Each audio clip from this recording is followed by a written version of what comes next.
o que nós estamos vendo é o fim do PT.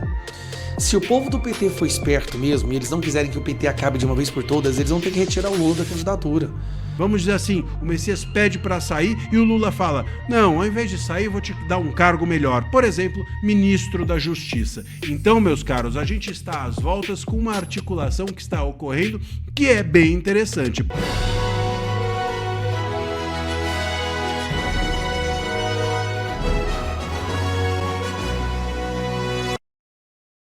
Fala pessoal, sejam muito bem-vindos, chegando aqui com mais um giro de notícias. E pessoal, Luiz Inácio Lula da Silva apanha da própria esquerda e o fim do PT está próximo. É isso mesmo, o presidente do Partido dos Trabalhadores confessa erro brutal do partido. E Messias, que foi rejeitado no Senado para o cargo de ministro do STF, quer encontro cara a cara com o ministro Alexandre de Moraes, que articulou para sua derrubada. Veja tudo isso e muito mais no vídeo de agora, mas antes eu peço para que você se inscreva no canal, deixe o seu like e ajude esse vídeo a chegar a mais pessoas. Bom, então sem enrolação, sem delongas, bora aqui comigo para o vídeo, bora para as notícias. Messias, esse governo acabou? Sim, eu acho. Na verdade, eu acho que o Lula é hoje um ex-presidente em exercício. Mas a gente tem que tomar muito cuidado. Eu tenho certeza que você também acha que o governo acabou, depois dessa semana principalmente. Mas a nossa visão, muitas vezes, ela é enviesada pelo nosso posicionamento, pelo nosso desejo. Todos nós queremos que esse Lula saia da presidência e que o Brasil volte a prosperar. Mas é por isso que a gente tem que tomar cuidado. A nossa visão pode não ser muito bem conectada com a realidade. É aquilo que se chama de wishful thinking. Você vê as coisas como você gostaria que elas fossem. Então, por isso que é importante ouvir o que os aliados do Lula estão dizendo. O que as pessoas que caminham com Lula, que apoiam Lula, o que elas estão dizendo e qual é a visão delas desse governo depois dessa semana de derrotas. Bom, o primeiro que eu vou trazer para você é Jonas Manuel, eu acho. Esse aqui é um comunista assumido. E ele está aqui falando um pouco sobre o governo Lula. Eu estou te falando que esse cara aqui é um dos que mais milita pelo Lula. É um dos que mais grava vídeo. Ele é um candidato, inclusive, tá? Comunista assumido, apaixonado no Lula. Olha o que ele fala. O governo Lula está em rota de desmoralização e enfraquecimento político. Tubarão sente cheiro de sangue na água e vai para o ataque. Situação política hoje é o governo Lula enfraquecido do ponto de vista das pesquisas eleitorais. O governo Lula enfraquecido, inclusive, frente a um candidato que tinha tudo para ser medíocre, como é o caso do Flávio Bolsonaro, dado o seu telhado de vidro. Um governo Lula que, do ponto de vista das eleições para governos estaduais, tirando o Piauí, o PT está lascado em praticamente todo o resto. O PT está lascado em todo o resto. Então, no Ceará, está arriscado a perder o governo para o Ciro Gomes. Bom, e aqui ele começa a mostrar como que na maioria dos estados do Nordeste o Lula está derretendo, certo? Agora eu vou puxar para você esse aqui você conhece, José Genuíno. Olha como que ele começa a fala dele em relação ao governo. Como o Lula recupera a expectativa de poder. Como o Lula recupera a expectativa de poder. De novo.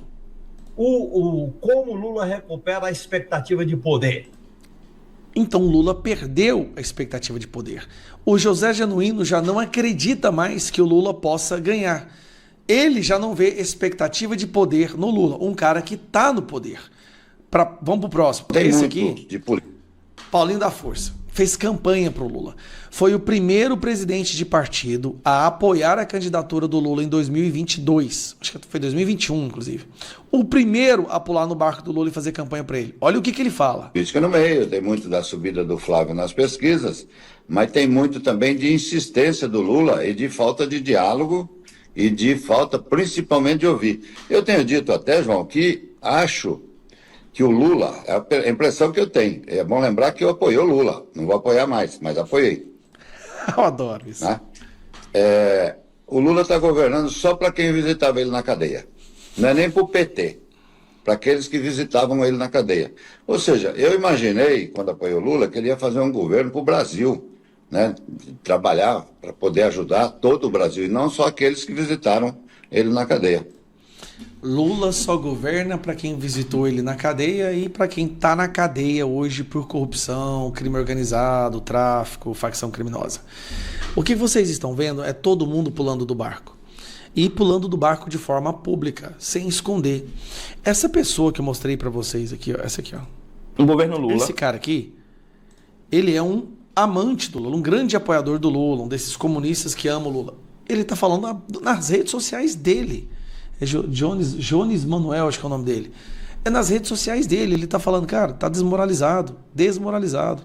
O José Genuíno começa a fala dele na entrevista dizendo que... Como Lula recupera a expectativa de poder. Gente, nós estamos falando do cara que ajudou o Lula a fundar o PT. Esse aqui é o braço direito do Lula. É um dos melhores amigos dele. O que nós estamos vendo é o fim do PT. E aqui pode ser um pouco de wishful thinking, né? Ver as coisas como eu gostaria que elas fossem. Se o povo do PT for esperto mesmo, e eles não quiserem que o PT acabe de uma vez por todas, eles vão ter que retirar o Lula da candidatura. Porque Lula ser derrotado enquanto está sentado na cadeira presidencial é um golpe que vai ser muito difícil deles se recuperarem, deles se reerguerem. O melhor, bom, já que vai perder, coloca outra pessoa para perder, para o golpe contra o PT não ser muito grande. Inventa uma doença para o Lula, ou faz o Lula dizer alguma coisa para ficar inelegível e poder levantar a bandeira de perseguição do sistema. Mas assim, estrategicamente falando, o melhor para eles agora, se eles pensassem, seria não ter uma derrota no Lula. Que a derrota fique com outra pessoa e que o PT possa continuar sobrevivendo através de aparelhos aí nos próximos anos. Eles sobreviveram à Lava Jato, Lula foi preso, eles conseguiram sair disso e articular o retorno à presidência. Obviamente tiveram a ajuda do STF, do Moraes e do Gilmar Mendes.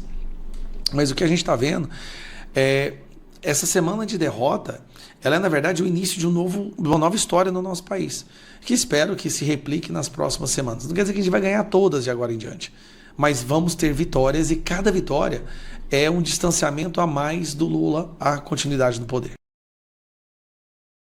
Messias quer confrontar Alexandre de Moraes num encontro pessoal. Olha só, meus caros, esse é o novo capítulo da história do Messias no STF. Depois da rejeição do nome dele no Senado, nós tivemos 8 ministros que se solidarizaram com o Messias, menos o Dino e o Moraes. Eu vou te explicar agora por que esses 2 específicos ministros não prestaram solidariedade e por que o Messias agora só aceita falar com o Moraes se for tete a tete, cara a cara, olho no olho, pessoalmente. E vou te explicar qual vai ser o desdobramento desse possível encontro pessoal entre os dois. Eu sou André Marcília, advogado constitucionalista e comentarista jurídico, e peço que vocês antes se inscrevam aqui no canal e deixem like nesse vídeo. Pois bem, o que informa aqui a coluna do Metrópolis, do Igor Gadelha, é isso. É que 8 ministros se solidarizaram com o Messias. Eles são Zanin, Gilmar Mendes, André Mendonça, Nunes Marques, Fux, Fachin, Carmen Lúcia e Dias Toffoli. O Moraes, eu vou te explicar já, porque a história dele é mais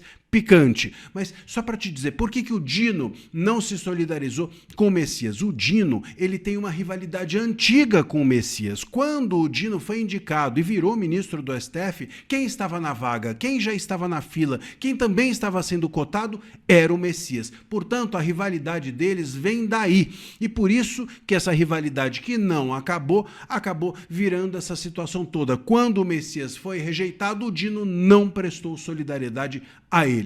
A história do Moraes, como eu mencionei, é um pouco mais complexa. O Moraes tentou ligar depois da rejeição do Messias, tentou ligar ou mandar mensagem diversas vezes para o Messias e o Messias não respondeu. E diz aqui a coluna do Igor Gadelha no Metrópolis que o Moraes chegou a ligar para o Messias e o Messias rejeitou, que desligou na cara do Moraes as ligações que estavam sendo feitas. Portanto, a coisa ali é mais complexa e a interlocutores, o Messias deixou claro que só aceitará se encontrar com o Moraes se for cara a cara, pessoalmente. Por que ele está querendo fazer esse encontro pessoal? Bom, tem 2 possibilidades. A primeira é que o Messias quer mostrar algum tipo de poder. Ele está muito nas cordas, muito humilhado com essa história toda. E se ele for recebido ou receber o Moraes pessoalmente, isso mostra algum tipo de poder. O Moraes é o dono do Brasil, como todos nós sabemos. Então, esse encontro pessoal seria uma forma do Messias mostrar que ainda tem força, seja no STF, seja dentro do governo. A outra razão é que tudo que acontece em torno do Moraes acaba saindo na imprensa.